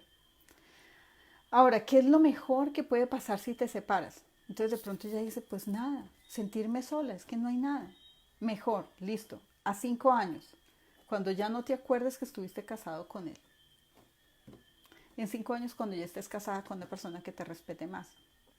En 5 años cuando ya seas profesional, tengas un empleo. En 10 años, cuando tengas una relación estable. En 15 años, cuando seas feliz. En 20 años, al final de tu vida vas a decir, gracias a Dios yo me separé y me junté con este hombre porque es maravilloso. Si no me hubiera separado no lo hubiera encontrado. Imagínate. Entonces, para poder hacer ese cambio de creencias, tienes que ponerlas a prueba. Cada consecuencia tiene, cada decisión tiene su justa consecuencia. Hay consecuencias altamente positivas y hay consecuencias altamente negativas. Hay consecuencias que son muy buenas. Pero nosotros nos vamos en lo peor, de lo peor, de lo peor, de lo peor, y ni siquiera lo pasamos por un filtro para saber si es real. Entonces en ese momento no salimos de la crisis y en ese momento ese duelo no se inicia hasta que finalmente, como les digo, por ejemplo en estas relaciones de maltrato y violencia, que se muere el esposo y no se hizo un duelo, ellas terminan enfermas precisamente por ese tipo de sufrimiento. Ahora, ¿qué más tienen que ver en este proceso? Vamos a mirar algunas preguntas porque nos hemos saltado aquí preguntas. Soluciones obvias nos dicen. Ahora, Sonia Ramírez dice, una pregunta, yo quedé sin trabajo, luego enferma mi hermana, a mi hermana la operaron, se rehabilita en un año y yo la acompaño y vuelve a incorporarse a su trabajo, pasan 5 años, regresa a su cáncer, muere y hoy día me quedé acompañando a sus hijos, cuidando a mis padres, mis hijos y hoy día ya pasaron 4 años y yo no vuelvo a encontrar trabajo. A esto, únale mi edad, tengo 52 años. Era lo que estábamos hablando de cómo empezar a organizar. La edad es una creencia, no es porque no la tengas, no es porque no tengas 52 años, sino que llega un momento de la vida donde tenemos que mirar si estamos buscando trabajo o yo puedo crear mi propia empresa y mis propias oportunidades. En este momento, la oportunidad de tener una empresa, de tener un negocio, de abrirse campo, de hacer emprendimiento es muy alto. Sobre todo que hay mucho apoyo en diferentes lugares del mundo, hay concursos empresariales para personas que ya en ese momento ya no las contratan, pero tienen muy buenas ideas. Entonces mira qué está pasando, ¿sí? Porque a veces cuando alguien se queda cuidando a otras personas, le pone más valor el estar allí en casa. Por ejemplo, si yo salgo, ¿quién va a cuidar a mis papás? Y si yo salgo, ¿quién se va a encargar de mis sobrinos? Y si yo salgo, y si yo salgo, y si yo salgo, y si yo salgo. Ya superaste todo ese y si yo salgo para poder ir a buscar trabajo, porque de pronto trabajo sí hay, pero hay muchos condicionamientos hacia adentro de la casa que dicen y me voy a sentir culpable y es mejor que no, porque si algo le pasa, yo voy a estar disponible y no me puedo comprometer. Entonces tienes que mirar cómo estás organizando el mundo para poder regresar al trabajo, cómo estás organizando todos esos requerimientos que tienen los demás para poder regresar a tu trabajo. Te hiciste cargo de los hijos, ¿listo? ¿Y qué pasa cuando nosotros nos hacemos responsables de situaciones? Cada buena obra tiene su justo castigo, ¿listo? Cuando un papá falta, está el otro papá. También está la familia de ese otro papá. También hay más hermanos. También hay más familia. Pero entonces es buscar cómo coordinar todo este apoyo para que tú puedas salir de la situación, porque a veces decimos, es que la única que puede hacer eso soy yo, o la única disponible. ¿Es real lo que estás diciendo? Porque en el momento en que pienses que es real y tu nivel de creencias te lleve como eres la única que puede solventar esas necesidades, la vida te demuestra que no. ¿Qué pasaría si te diera COVID en este momento, por ejemplo? Y tú dices, miércoles, la vida de ellos siguió común y corriente. Sí, porque no eras prioritaria para ellos. Eras necesaria, pero no prioritaria. Entonces cuando te das cuenta que otras personas pueden suplir esas necesidades, en ese mismo momento es cuando dices, ok, ya puedo salir de casa. Entonces piensa en las trabas que pones tú en lo mental, ¿sí? En las creencias que tienes con respecto a todo lo que has tenido que superar y a todos los apegos que has tenido que empezar a hacer con ese nuevo grupo familiar que te impide tener tus propias responsabilidades y mira todo ese grupo familiar que tiene que acompañar al resto de la familia. ¿Listo? A tus papás, a los sobrinos y a todos. Entonces, es que te pongas precisamente a hacer esa tarea. ¿Qué tanto apego tienes por otras personas que te impidan salir a hacer lo que tú necesitas? Y busca una idea de negocio. Busca a alguien, busca un talento, busca algo en lo que eres buena, busca servicio, busca ayudar a otras personas en sus propias necesidades. Obviamente si cuidaste, por ejemplo, un paciente que tiene cáncer y después cuidaste población geriátrica, que son tus papás, eres muy buena cuidadora y sabes las necesidades de esa población. Entonces piensa en algo que eres buena, que la gente necesite, que te permita flexibilizar tu tiempo y empezar a organizar las cosas de mejor manera. Ahora, eh, dice alguien, entonces decidir quedarse sola sin pareja es bueno o no es bueno. Creo que estar sola me hace feliz. No, no es ningún problema quedarse o no quedar. O sea, el estar con la pareja no tiene ninguna incidencia. O el estar sin pareja. Es la forma como lo veas, como lo sientas. Porque hay gente que dice, yo no quiero tener pareja, listo. Yo no quiero. El problema es cuando la gente dice, yo quiero pareja y no la tengo. Y lucho por tener una pareja. Pero también piensa cómo es el modelo de creencias familiar. Por ejemplo, cuando tienes dos generaciones donde las mujeres dicen, estamos bien sin pareja, pero vienen de violencia, matriarcado, maltrato, abandono, y llega un punto donde ya las mujeres se acondicionan sin una familia organizada. Viene el problema con los hijos, porque si tienes hijos y tienes hijas, las hijas van a entender que los padres no son necesarios en la vida de esas niñas. Entonces, todas esas variables se pueden mirar si son adecuadas, si son realmente buenas, si son saludables para ti, todo dependiendo del punto de vista de cada experiencia. Ahora Karina nos pregunta, considero que actualmente debemos todos los seres humanos vernos en el espejo y valorar lo que realmente somos, seres grandiosos que somos y que nos amamos así como somos y que somos únicos, aprender a ser felices cada día como si fuera el mejor día de la vida. Tienes toda la razón, Karina. Listo, entonces en este momento entramos precisamente a ese debate de creencias, a ese debate de situaciones. Piensa en un momento, ponte varias tareas. Acuérdate que tenías un círculo donde habían 8 áreas de aprendizaje. Y a cada una de esas áreas le vas a sacar un duelo que tienes que cerrar, por ejemplo en el área laboral. estás repitiendo los mismos trabajos, estás yendo por las mismas situaciones donde no eres bien compensado económicamente, donde tienes los mismos jefes, donde te das cuenta que es imposible lidiar con tus compañeros de trabajo, el trabajo que tienes ya no te gusta y siempre terminas como estresado y obviamente cuando renuncias vuelves y generas un trabajo igual que te desgasta emocionalmente. Entonces vuelve a mirar todos los recursos que tienes en esa situación. Mira la creencia que tienes que empezar a cortar o darle un alto valor y empezar a reorganizar. Y mira el duelo que tienes que cerrar, el duelo de esos trabajos donde no te valoran, el duelo a darte un valor a ti y empezar a dejar de ser victimista en este proceso y empezar a ser responsable de lo que estás creando. En tus relaciones de pareja, ¿cómo vas? Tienes que hacer un duelo de tu pareja, estás bien con tu pareja, tienes que hacer duelos de emociones y sentimientos que afectan a tu pareja. Cuando no hacemos duelos adecuados con los padres, pues obviamente eso retumba muchísimo en esa relación de pareja. Los expresiones de amor o las expresiones de violencia y maltrato nos llevan a protegernos de nuestras parejas porque no sabemos cómo reaccionar. Eso implica hacer un duelo. ¿Cómo harías el duelo de esa situación? Te vas hacia atrás, entendiendo que tu pareja simplemente es el espejo de algo que dejaste pendiente por solucionar.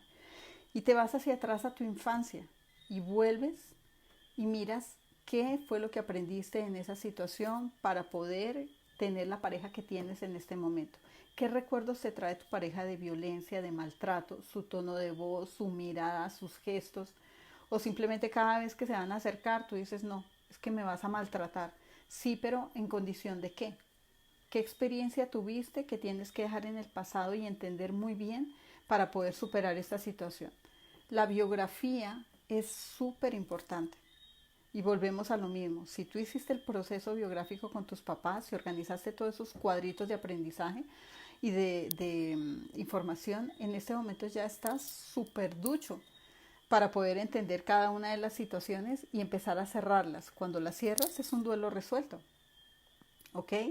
Entonces precisamente nos vamos volviendo mucho más metódicos en hacer las cosas. Los duelos en la parte económica tienen una influencia muy importante en nuestra vida. No es que haya personas de malas para los negocios, ni haya personas que no les fluye la parte económica. Están en un ciclo generacional.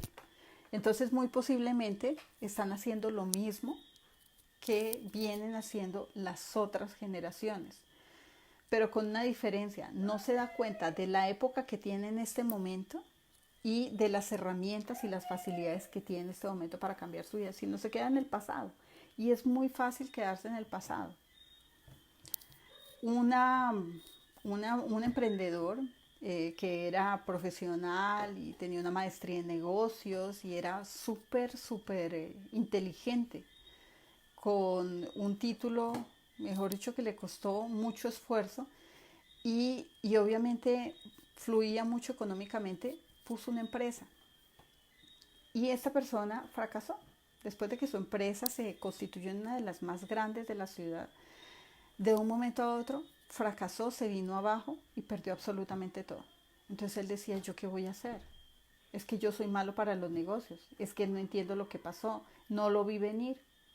Y tenía que hacerle duelo a esa empresa para empezar la siguiente empresa. Pero decía, yo no sé qué hacer porque cada vez que voy a mirar una opción, cada vez que voy a mirar un préstamo, cada vez que voy a ir a la Cámara de Comercio, cada vez que voy a empezar algo, yo empiezo a sudar frío, empiezo a temblar, me da angustia y yo me devuelvo a mi casa y digo, no, yo no vuelvo a empezar porque voy a volver a caer.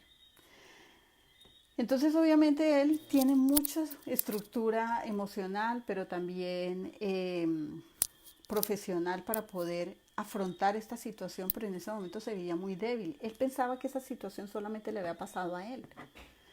Entonces le dije, bueno, listo, examina qué fue lo que hiciste para que esto pasara. No, yo estaba bien.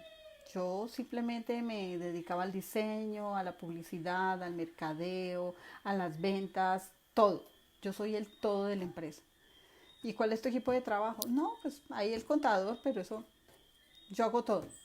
Y al final contraté un abogado para que hiciera unas cosas y me fue mal, entonces eso fracasó. Listo, ahora, ve a la anterior generación, le dije, vas a mirar qué pasó con la parte económica de tu papá. Entonces él dijo, sí, creo que en algún momento tuvo una crisis. Ahorita está medio colgado económicamente, quedó con una pensión pichurria, como él decía, una pensión re mala. Pero pues yo nunca le pregunté qué era lo que había pasado, pero yo me acuerdo que cuando niño tenía mucho, mucho dinero. Se fue a hablar con el papá y el papá era un ganadero súper exitoso. Entonces el papá simplemente había hecho hasta tercero de primaria, apenas aprendió a sumar, aprendió a restar y le iba bien con sumar dinero y se lo multiplicaba.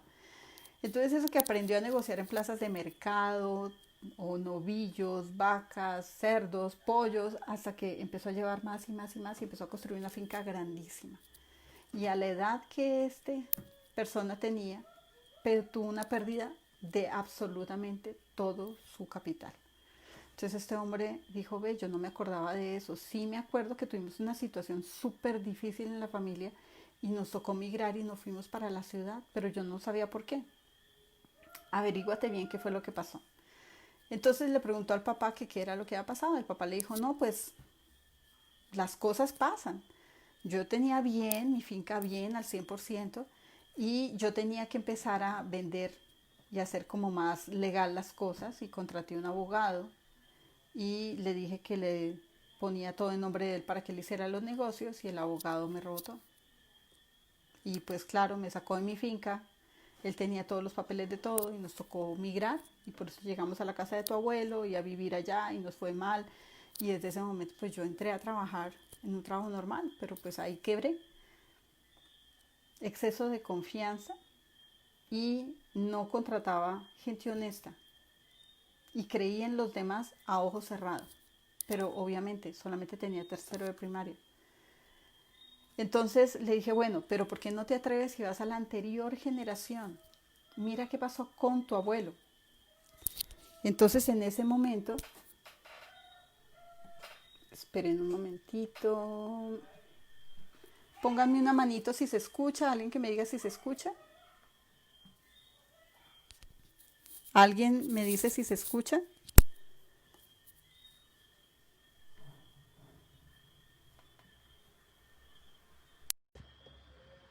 Aló, ahora sí. Hola, ¿se escucha? Bueno, entonces este hombre se atrevió a ir a la anterior generación y en ese momento que se atrevió a ir a la anterior generación, va y habla con su papá de qué le ha pasado a su abuelo.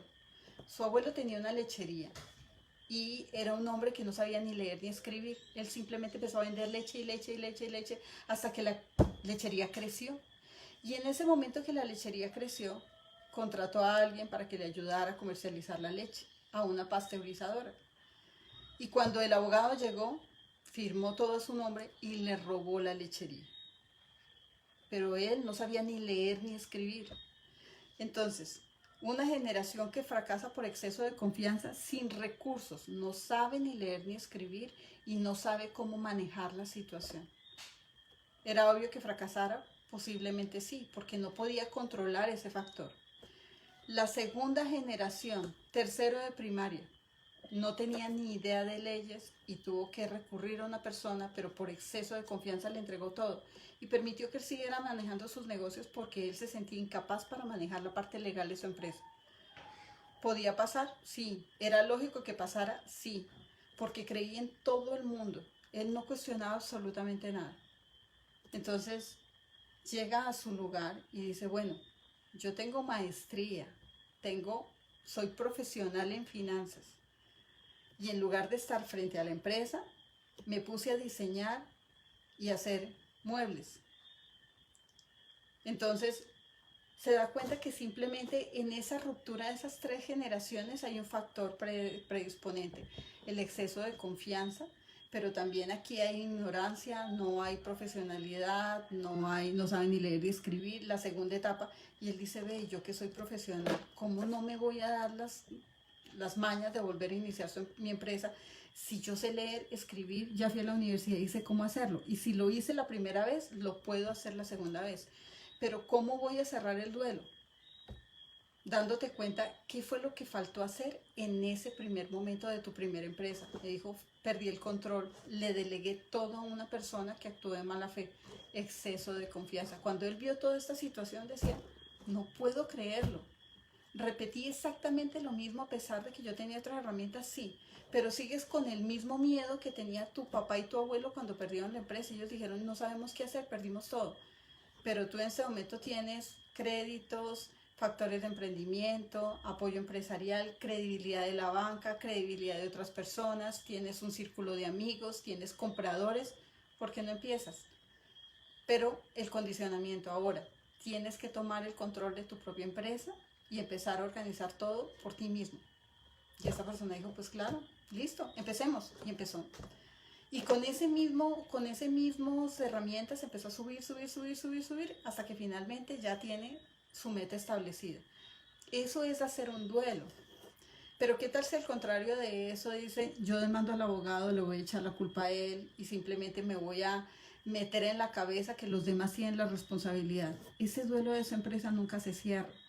No va a poder abrir otra empresa, no va a tener la fuerza y la jerarquía para tener el control de la siguiente empresa con esa situación que ya había visto en su familia antes.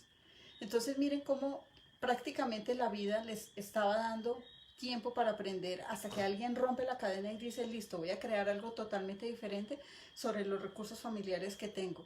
Y en ese momento en que pongo recursos sin juzgar a nadie, en ese momento es cuando salgo de la situación. Entonces, si tienes situaciones que cerrar de empresa, mira generacional, mira aprendizaje, mira factores de riesgo, mira lo que has hecho, pero sin juzgar ni señalar a nadie de esa situación. Entonces, pareja, familia, empresa, economía, salud. Hay muchas personas que en el momento de decidir curarse de una enfermedad, porque eso es una decisión, tienen mucho temor. ¿Va a volver a pasar? Y si estoy sano, ¿qué puede pasar con mi vida si llevo mucho tiempo enfermo? Hay pacientes que viven emocionalmente compensados con sus enfermedades, porque su enfermedad es la protagonista de todo lo que le está pasando en ese momento. Son dependientes a su enfermedad, son dependientes a los medicamentos. Entonces, el hacer el duelo de la enfermedad implica responsabilidad. ¿Qué tengo que hacer yo para curarme? ¿Qué factores tengo que quitar de mi parte emocional? ¿Cómo tengo que empezar a ver la vida de una manera diferente? Y si yo me curo, ¿qué es lo mejor que puedo pasar? ¿Y cuáles son los cambios que tengo que mantener para no volverme a enfermar? Acuérdese que el cuerpo es simplemente un mapa emocional. Entonces, cuando tú empiezas a sanar esas emociones y a cerrar duelos, las enfermedades también se empiezan a cerrar. Entonces, hay mucha gente que empieza a mejorar, pero llega un punto, como algunos de ustedes que me escribieron, doctora, yo iba bien. Es más, estaba sintomático, pero llegué a esta meditación y otra vez empezaron los síntomas y dije, esto no sirve para nada. Pero la vida simplemente le estaba recordando un puntico de esa información que no había sanado, y cuando empezó a seguir el proceso, se volvió a quitarle los síntomas. Pero entonces, ¿qué ganancias tengo cuando me curo? ¿Qué dependencia tengo yo a la parte emocional con la enfermedad? ¿Cómo se reactiva la familia alrededor de la enfermedad? Me cuidan, me consienten, me ayudan, me colaboran. Hay gente que nunca se rehabilita porque su familia está al lado y pierde muchas cosas si está enfermo. Pierde amor, pierde cuidado, pierde protección, se vuelve más lábil emocionalmente. ¿Qué es lo que pasa si te curas? Entonces es en ese momento cuando tienes que tomar la decisión y saber que al quitar la enfermedad tienes muchas posibilidades. ¿Qué vas a hacer después de que lo hagas? Cuando yo trabajaba en medicina laboral, porque hasta allá me llevaron a Los Ángeles a trabajar, y trabajaba con pacientes de alto costo y pensiones anticipadas. Entonces yo le hacía esa pregunta a los pacientes: ¿qué vas a perder si te curas? Y muchos de ellos eran muy honestos y decían, doctora, es que yo ya estoy calificado para pensión, tengo 40 años, entonces tengo muchas cosas que perder, es mejor no curarme y yo voy a seguir insistiendo que estoy enfermo. Y no me diga que haga terapia porque eso no sirve, nada me sirve, nada me sirve, no me sirve. Pero solo tienes 40 años, sí, pero estoy enfermo. Entonces, cuando le vas a hacer de una enfermedad, una persona como esa no piensa en su familia, ni piensa en cuando tenga 40, 50, 60 años. cuando se convenza que está enfermo, cuando se postre en una cama, cuando la vida lo enferme realmente, cuando tenga una limitación mucho más grande por estar de pronto causando cosas que todavía no tiene, no se da cuenta de las consecuencias que tiene. Entonces está tomando una decisión que le va a costar un poco caro el resto de su vida. Eso hay que ponerle un filtro. ¿Qué es lo peor que puede pasar? ¿Qué es lo mejor que puede pasar? ¿Listo? ¿Y cuál es el compromiso que tengo que ver?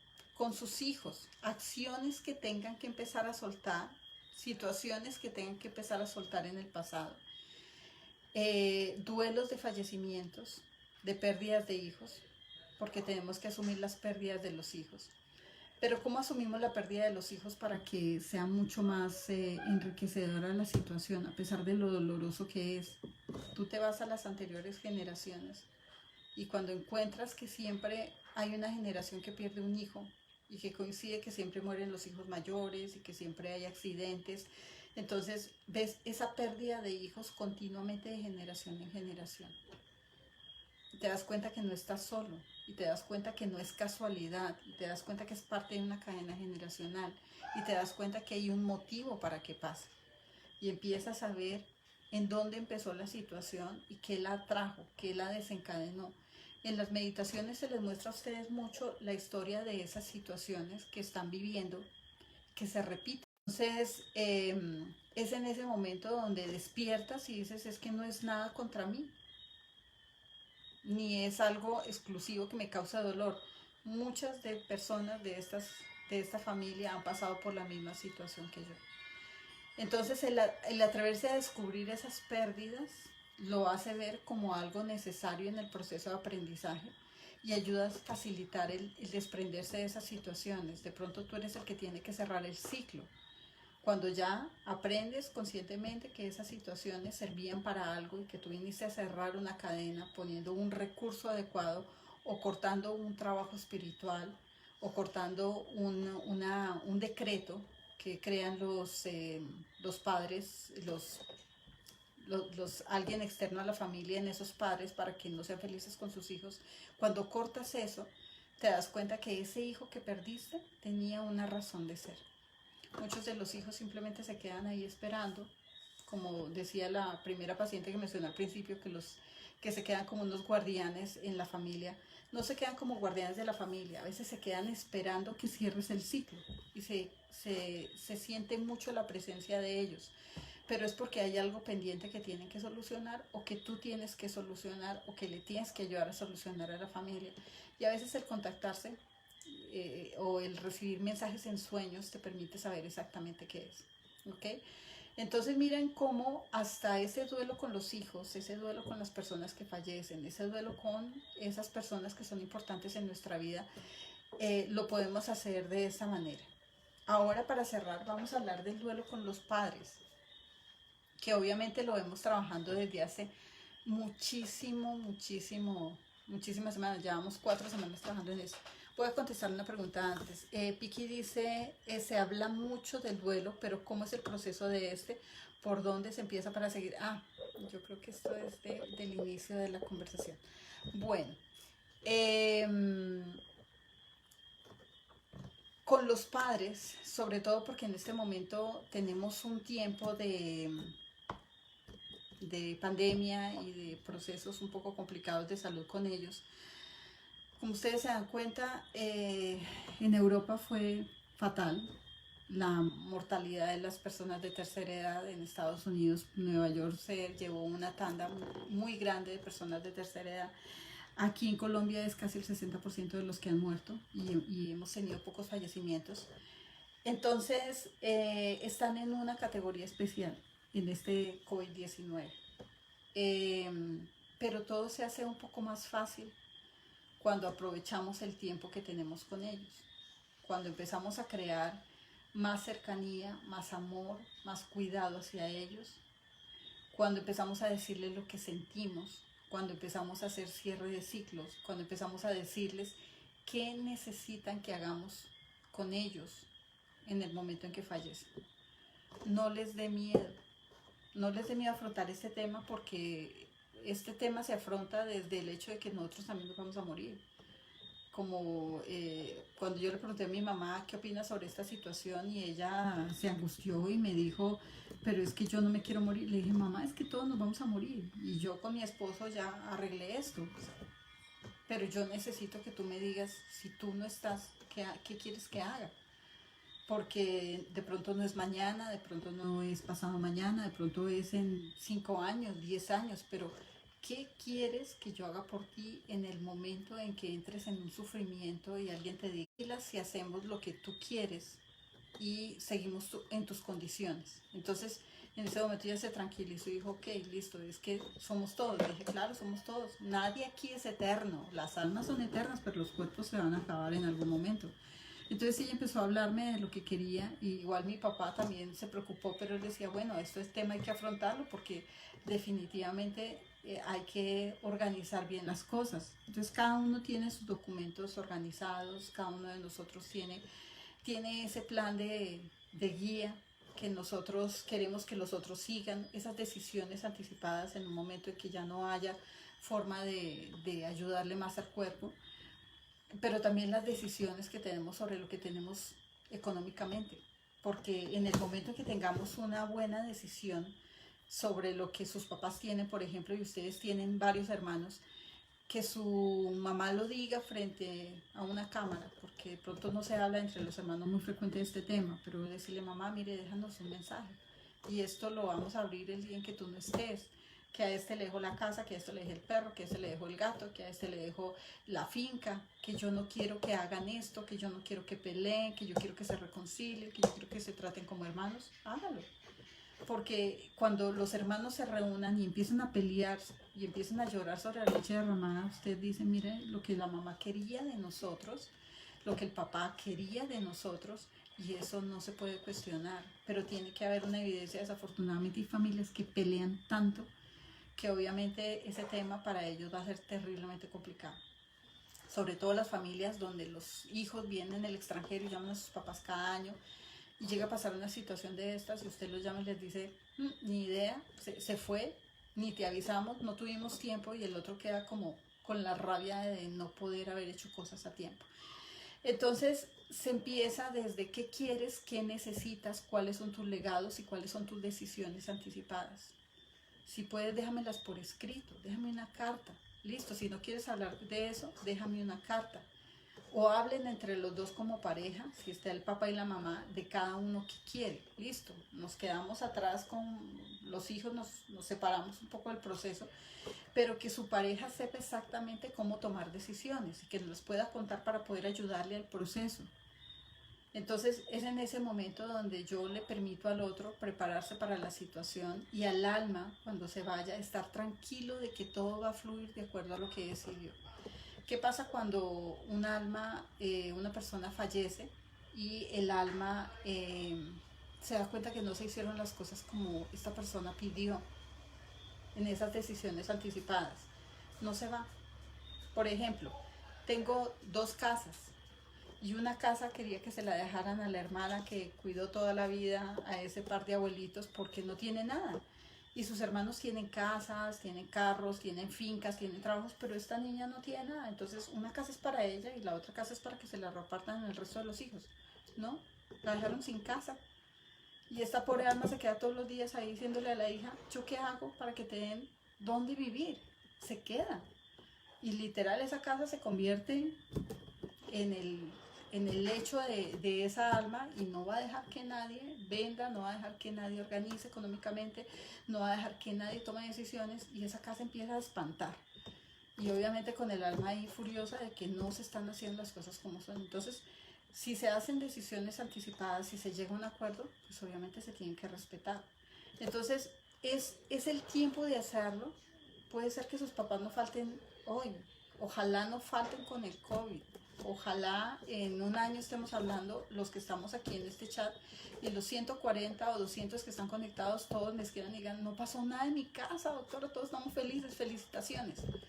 Pero ya sabemos, ya tomamos decisiones, ya sabemos que si algún día nos vamos, todos sabemos qué vamos a hacer y nuestra familia sabe qué conductas tomar.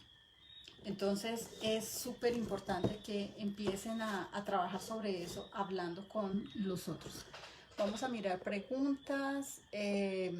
Bueno, Carmen Aida nos dice, muy cierto, a veces postergamos nuestros sueños por cuidar a otros y luego nos damos cuenta que no somos imprescindibles para nadie. Tienes toda la razón.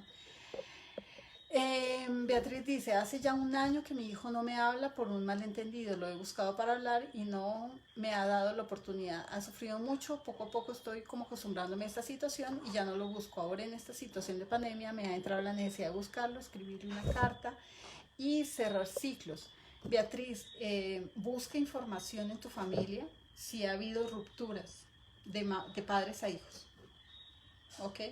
Como para saber cómo está ese estadio de aprendizaje, porque eso también, esas rupturas de relaciones vienen desde la pelea de la finca, vienen desde la pelea con los abuelos, vienen desde situaciones difíciles que a veces uno vio, juzgó o no aprendió de eso y en ese momento uno dice, pero ¿cómo un hijo puede pelear con su mamá? Y entonces le toca a uno. Entonces mirar cómo esas situaciones están afectando una familia para poder entender, trabajando desde arriba. Cuando empiezas a trabajar desde tus papás, viendo esas relaciones que yo tuve también con mis papás, haciendo la biografía, es cuando yo puedo darle cierre al ciclo que tengo con mi hijo. Pero acuérdate que esas relaciones se repiten. Entonces, haz esa tarea, vas a encontrar cositas ahí. Bueno, vamos a mirar si hay algo más. Creo que no hay nada más. No, no hay nada más. Bueno, Diana dice, ¿cómo puedo ayudar a sanar a mi madre, a perdonar a mi padre por sus infidelidades y su maltrato?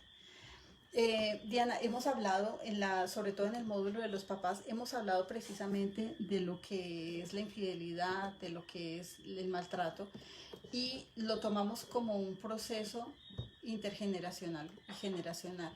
Las personas hacen lo mismo que aprendieron en su infancia. A veces uno no puede entrar a mediar en esa relación de pareja, pero si puedes, ayúdale a tu mamá a hacer la biografía de ella con su abuela, para que vea el proceso de aprendizaje que ella tuvo para elegir esa pareja. Ella debe recordar que eligió a su papá, a su esposo, teniendo en cuenta la relación que ella vio en su casa de su mamá con su papá, y que simplemente son cosas que se repiten de generación en generación. El problema para ella no es su esposo, el problema es que si hubo infidelidades en su casa, hubo hijos fuera del matrimonio, o ella no fue reconocida o nació de una infidelidad, pues obviamente esto la vuelve mucho más vulnerable. Entonces cuando empiezas a hablar con ella de su infancia, de las situaciones que tuvo que vivir, o si no la reconocieron, o si vio mucha infidelidad y mucho maltrato, ahí le haces caer en cuenta que esta situación desencadenó la otra. La causa es el papá, la consecuencia es el esposo. Pero lo más importante es que tomes ese aprendizaje y mires qué te tocó a ti. Porque puedes tener la opción de repetir la historia o de, si tu mamá fue muy sumisa y lo permitió y después se fortaleció, pasas por la misma sumisión y te conviertas otra vez en matriarca. Entonces, escúchate el módulo de padres, de cierre de ciclos con los papás y con la mamá, y ahí encuentras toda la información, está súper claro. Mi papi me pregunta cómo puedo ayudar a mi mami a sacar la rabia que tiene, él no sabe de dónde surge. Me pregunta Lady, exactamente igual, surge de la infancia de la mamá.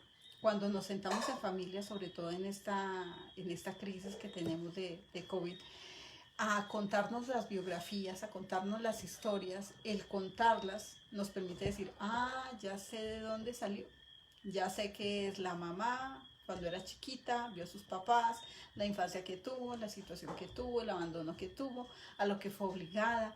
Y en ese momento ella cada vez que cuenta una historia, hace clic y dice, ya entendí, se vuelve menos vulnerable, la rabia lo puede empezar a soltar y sobre todo se da cuenta que el esposo no es la consecuencia y que los padres tienen un factor predisponente en toda esta situación. Otra duda, ¿por qué en la familia empiezan todos la misma situación económica? Por ejemplo, 5 hermanos, pero hay uno que no logra repuntar y otros que están muy bien económicamente. ¿Cómo se puede ayudar?